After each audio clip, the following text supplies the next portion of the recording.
And I'm also a teacher of the drums too.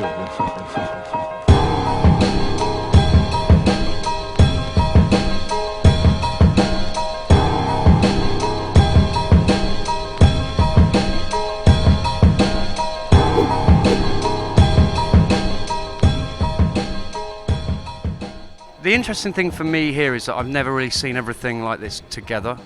You know, everything's been in boxes or storage or maybe up on a wall somewhere, but not in the context of everything being together. So seeing it in that way, yeah, it's been quite amazing, you know, because when you put it all together and you realise the time and what's sort of going on now, I think that's what's been interesting. A lot of people, a lot of friends of mine that didn't know about MoWax, especially people that are in the fashion business or music industry now, but didn't really take that period in. What I think is interesting for a lot of people is how long ago these things happened. So, you know, you've got Pharrell and Kanye doing sneakers and toys and whatever, but this was nearly 20 years ago, you know. But it wasn't really until I sort of saw everything together that I realised what it really meant. Yeah, absolutely. I mean, Meltdown's been an amazing catalyst for that. You know, before I was doing Meltdown, I was sort of a little bit at that place where I knew I need to make a new record, but kind of didn't really know what I was doing. You know, I was turning 40, and so I was a little bit of a weird place. And then to have that, it's been a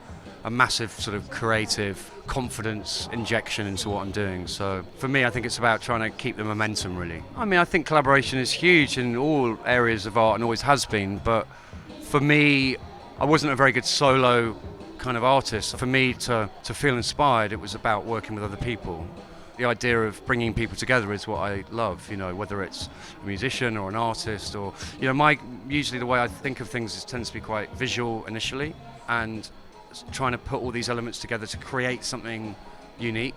That's what I like to do, you know, but you have to have the person that doesn't want to do that to be the person that you can then put with somebody else. And so something like, for instance, like Shadow being his, you know, the way he works, trying to get something like that and putting them with a Tom York or whatever, then it's kind of like, okay, this is going to be interesting. I'm not hands-on in the sense that I don't program. I'm very hands-on in the way the records are mixed or put together, and it's no different than making a film. And actually, there's lots of different schools of producers. I'm from the Rick Rubin school. I'm not as necessarily hands-on a technical level, but I'm aware of everything that goes on, and I put everything together. Like something like Rick Rubin, the idea is, you know, or Nelly Hooper, you get the best person at mixing, you get the best engineer, you try and put those things together, and hopefully something really amazing comes out of that. And, you know, I've been criticised, I've been pushed for that a lot in my career, but actually it's a very general thing in music. I mean, really the thing is what is the end result to me. I'm interested in the end result. You know what, man, I get asked it, it's probably one of the most reoccurring questions. I have no idea. Because people say you can't do it again. I disagree. I look at something like Will Bankhead, what he's doing with trilogy tapes. I don't think it's that dissimilar to MoWax. Really, what it's about, essentially, is community. MoWax was a band. That's why it never went beyond what it did. If it did, it wouldn't be here. Because, you know, are you interested in Island in the late 70s, early 80s, or are you interested in the Spice Girls? Most labels have an early period where it's really iconic. It's usually based on a group of people. And then either that finishes or it progresses. What I couldn't recreate is the fact that I couldn't get Will and Ben and Shadow and, you know, all of that energy necessarily now, because we were all 18, 19 years old. There is a sort of classic 8-9 year period where people kind of, when it's great and something comes together, something amazing can come out of that. And I think that's what's impossible for me to recreate. I could set up MoWax tomorrow and put records out, and I think that I could probably put good records out, but it's not the same. The moment you get a record, the moment that Repercussions came into Honest John's was a pretty amazing moment, you know, just to have made a record.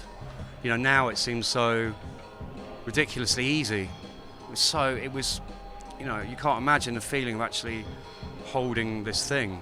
It's so disposable now, but at the time it was such a big deal, and it wasn't a cheap process. It was an expensive process to do that. So that was mind-blowing. Of course, moments like Introducing was an incredible moment, but it's hard to pick any one moment because so many things were so brilliant and had their individual things. You know, there's so many good memories. There's also a lot of shit memories because it wasn't that easy.